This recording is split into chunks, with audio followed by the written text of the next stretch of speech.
So we're 4 days into the Trump warrant situation and the consequences are already starting to show up. This morning alone, 34 Republican elected officials requested Secret Service briefings. In one morning, 4 days in. Let me tell you what's already changed. For the first time in American history, there's an active federal arrest warrant for a former president. A major new development in the long-running Jeffrey Epstein saga, which has already revealed so many government failures, tough questions for the Trump DOJ, the mismanagement that we all saw of Epstein's initial death, the secrecy, and the failures to pursue accountability in many directions. But now we turn to something that is truly unusual. I know in the news and in this recent era, you hear that a lot, but the Secret Service director has been put on administrative leave while they review protocols. 3 constitutional scholars have filed emergency amicus briefs on presidential immunity. But honestly, that's just the surface. Republican officials are quietly... So we are 4 days into the Trump warrant situation, and the consequences are already impossible to ignore. This morning alone, 34 Republican elected officials requested Secret Service briefings. In one single morning, 4 days in, let me walk you through exactly what has already changed. For the first time in American history, there is an active federal arrest warrant for a former president. The Secret Service director has been placed on administrative leave while leadership reviews protocols from the ground up. 3 constitutional scholars have filed emergency amicus briefs on the question of presidential immunity. But honestly, that is just the surface layer. Republican officials are quietly coordinating with the Department of Justice and consulting constitutional lawyers behind closed doors. I am going to show you who this actually hits. Not the headlines. Real people, real institutions, real lasting changes. This breakdown, you will understand why this matters, even if you do not care about Trump at all. Let me break it down. What has happened in 4 days? First, the immediate fallout. On the Secret Service side, the director is on administrative leave. The deputy director has resigned, and 47 agents have formally requested transfer off the protective detail. On the legal side, 4 of Trump's attorneys have withdrawn, citing irreconcilable differences with their client. Constitutional law firms are reporting a 580% surge in inquiries. Presidential security insurance policies are now requiring judicial compliance clauses. Political betting markets have moved 23 points toward Republican primary chaos. And on the policy side, the Supreme Court has scheduled an emergency conference for Monday on presidential immunity. The Secret Service is implementing new rules for complying with court orders. The Senate Judiciary Committee has announced hearings on enforcing court orders against executive officials. That is the measurable fallout. In just 96 hours, constitutional law firms are reporting a 580% surge in inquiries. Presidential security insurance policies are now requiring judicial compliance clauses. Political betting markets have moved 23 points toward Republican primary chaos. And on the policy side, the Supreme Court has scheduled an emergency conference for Monday on presidential immunity. The Secret Service is implementing new rules for complying with court orders. The Senate Judiciary Committee has announced hearings on enforcing court orders against executive officials. That is the measurable fallout in just 96 hours. Now let me show you the deeper impacts, the ones nobody is connecting. A federal arrest warrant does not just affect Trump. It affects every president going forward, every Secret Service agent on duty, every Republican candidate running for office, and the entire balance of power between the courts and the executive branch. Here is the timeline recap. Day 1. Wednesday, April 22nd. Judge Chutkan ordered Trump to surrender documents connected to the January 6th case. She set a Friday deadline after 18 months of repeated delays. Day 2. Thursday, April 23rd. Trump's attorneys filed a motion to reconsider. Chutkan denied it within 3 hours, but extended the deadline to midnight Friday as a final courtesy. Day 3, Friday, April 24th. Trump held a campaign rally instead of complying. He told the crowd that no judge can touch a president. The deadline passed at midnight with 0 compliance. Day 4, today, Saturday, April 25th. Chuck Khan issued an arrest warrant at 1:47 in the morning. The Secret Service is now in internal crisis over how to execute it. The Republican Party is fracturing, and the constitutional structure of this country is being tested in real time. That is the sequence. Now, who does this affect beyond Trump and one contempt case? Secret Service agents assigned to protect him. Affected Republican presidential candidates mapping out their 2028 campaigns. Affected federal judges presiding over cases involving powerful defendants. Affected. And every future president who will now know that courts can enforce orders against them. Permanently affected. This is not political theater. This is the American constitutional structure being tested under maximum pressure. Subscribe. Now, this analysis goes deeper than the headlines. I am tracking the constitutional consequences that will outlast this entire news cycle. Group 1. Secret Service agents on presidential details. Who are they? Special agents assigned to protect current and former presidents, their families, and major candidates. There are approximately 3,200 Secret Service agents working in protective operations. What is the specific impact? Legal jeopardy. From both directions, if they try to prevent the warrant from being executed, they are obstructing justice. If they help execute it, they are violating their core protective mission. This is a career crisis unlike anything this agency has faced. These agents have been trained for decades that protecting the principal is an absolute duty. There is no manual for this. No protocol exists for arresting the very person you are sworn to protect. The impact is hitting right now. Agents are calling their own private attorneys. If courts can issue warrants for Trump, they can issue them for any future president. And fundraising is in chaos. Donors are demanding a clear position before writing any checks. Here is a real example. Take a governor from a critical swing state, a leading Republican contender who built his entire campaign identity on a law and order message. Before this, he was rising in the polls, raising strong money, and projecting a clear brand. Now, he has been completely silent on the warrant for 36 hours. His campaign donations are down 67%. His own staff is divided on how to respond. In 30 days, he will have to choose side with Trump and lose any realistic path in a general election, or side with the rule of law and lose the primary. There is no middle ground available. Group 3. Federal judges presiding over cases with powerful defendants. Who are they? District and circuit court judges with cases involving politically connected, wealthy, or institutionally powerful defendants. Hundreds of federal judges have cases like this on their dockets right now. Why are they exposed? Because Judge Chuck Khan just proved that arrest warrants against powerful people are actually enforceable. The specific impacts, precedent pressure, and personal security threats. Defense attorneys will now cite the Chuck Khan case to argue their powerful clients must face identical accountability, and judges who enforce aggressively may face the same threats. Chuck Khan is now living under.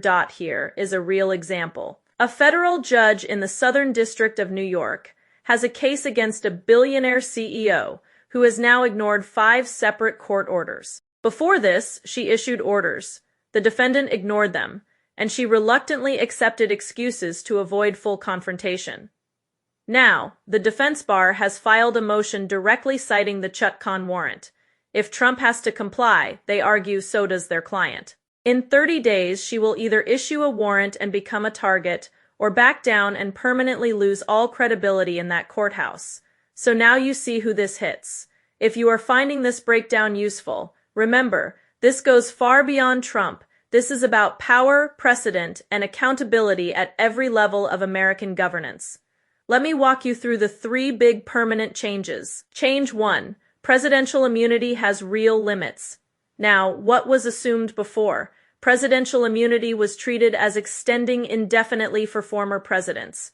No court had ever tested enforcement using an actual arrest warrant. What is established now? Former presidents can be held in contempt and face arrest warrants, just like any other citizen.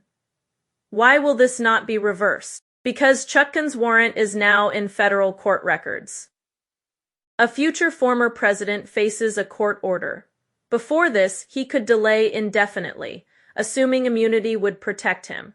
After this, a judge can cite the Chutkan precedent and issue a warrant if he does not comply. Change 2. Federal courts now outrank Secret Service protocols. What was assumed before? That the Secret Service's protective mission overrides other law enforcement concerns. They controlled access to the people they protect. Period. What has been proven now? Federal court orders override Secret Service protocols when there is a direct conflict. Who gained power? The federal judiciary, which can now compel action even against Secret Service resistance. The U.S. Marshal Service is now the real enforcement arm even for individuals under Secret Service protection. Who lost power? Before this, the Secret Service could deny law enforcement access to a protectee by citing security concerns. After this, a valid federal warrant overrides those concerns. The Secret Service must either help execute the warrant or step aside entirely. Change 3. Defying court orders is no longer a free move. What was not possible before? There was no modern example of an arrest warrant for a former president. Defying court orders had no visible, real-world consequence for powerful figures. What is established? Now judges will issue arrest warrants against former presidents, not theoretical, actual. The next time any political figure defies a court order, they will understand that an arrest warrant is a genuine possibility, not a political impossibility. Concrete example.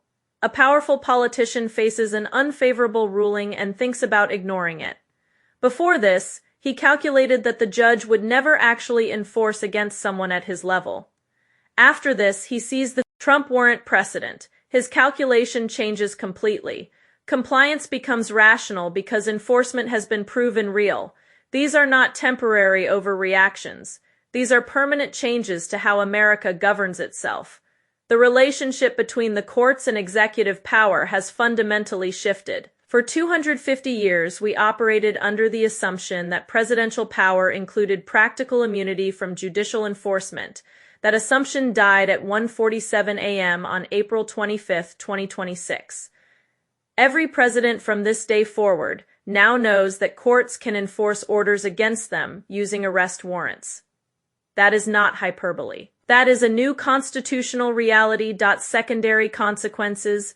Nobody is connecting. Area 1.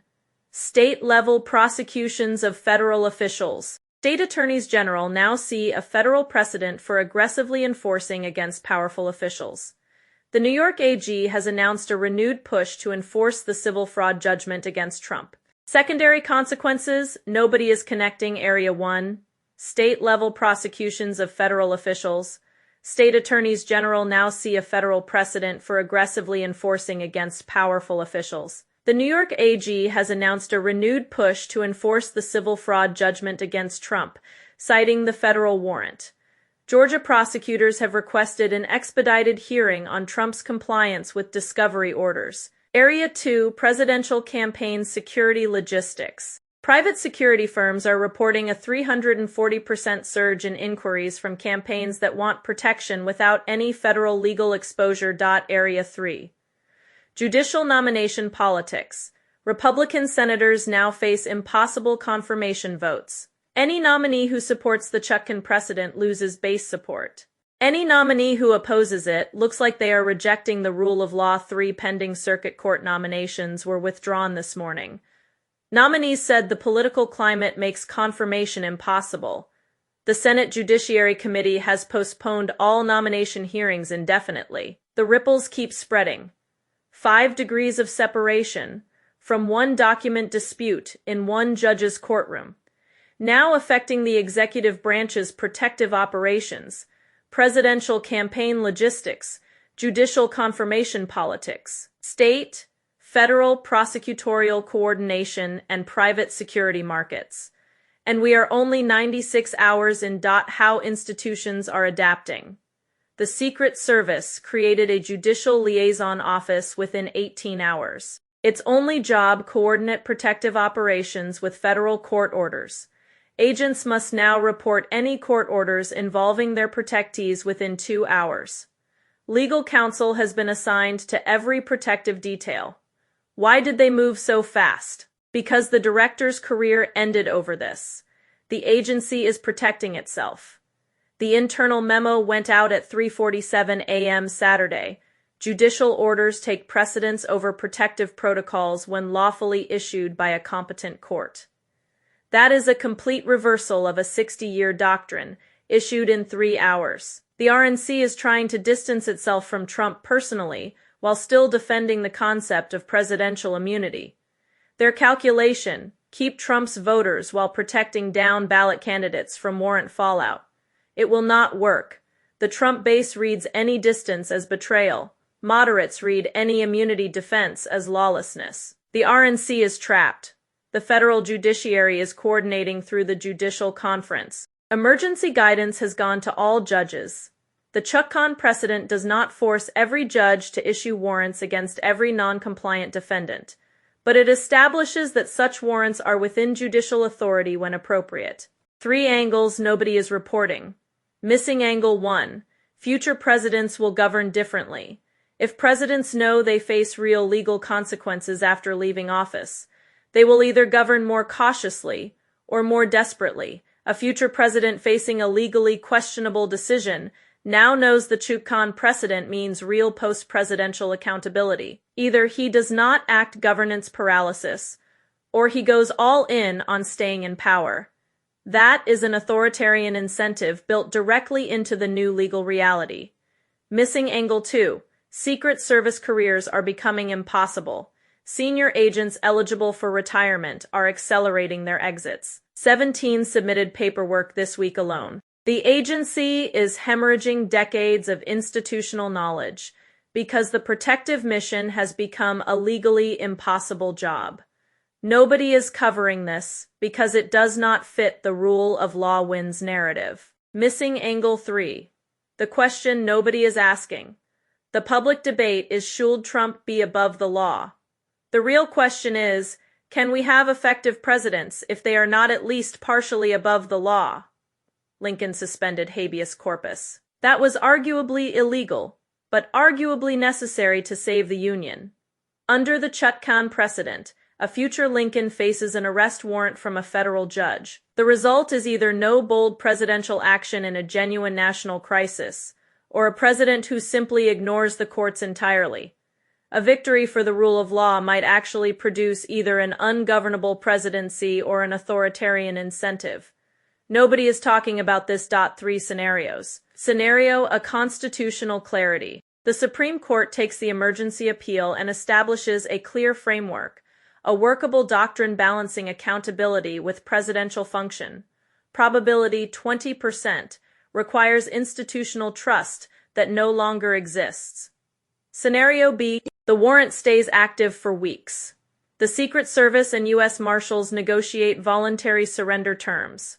Trump eventually complies to avoid arrest photos hurting a 2028 campaign. Constitutional questions remain unanswered. Probability 50%. This follows the historical pattern. Scenario C: full constitutional crisis. Trump refuses to surrender. The Secret Service refuses to cooperate. The U.S. Marshals cannot execute the warrant.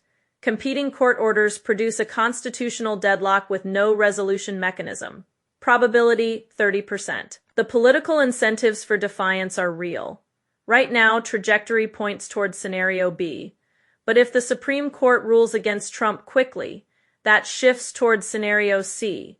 If Trump's polling collapses, that shifts towards scenario A. The next 72 hours determine which path we are on. Practical advice for real people. Every decision, every supervisor instruction. Your paper trail is your protection. It's worse than any consistent position. Prepare 2 versions of every public statement. One for if Trump complies, one for if he defies. Do not wait for the political winds. By the time you know which way they are blowing, you will already be on the record. If you are a federal judge, expect aggressive new motions citing the Chutkan precedent. Request a U.S. Marshals protection assessment. Coordinate with other judges facing high-profile cases. The Chutkan precedent expands your authority. It does not force you to use it. Judicial discretion still exists. For everyone else, expect delays in federal services, expect court backlogs, Expect political paralysis. Watch the Supreme Court's emergency calendar for the legal resolution timeline. Watch Secret Service resignation numbers for the real institutional health signal. April 28. Monday, the Supreme Court holds its emergency conference on immunity issues. April 30th, Wednesday, the new Secret Service Director replacement testifies before the House Oversight Committee. These two dates tell you whether we are on a legal resolution path or a political explosion path. The through line Trump's contempt is no longer the story. The story is whether three branches of government can actually coexist when courts try to enforce orders against the executive. If they cannot, then we are watching 250 years of constitutional balance collapse in real time. The assumption that courts could theoretically enforce orders against presidents was always untested. Now it is being tested live.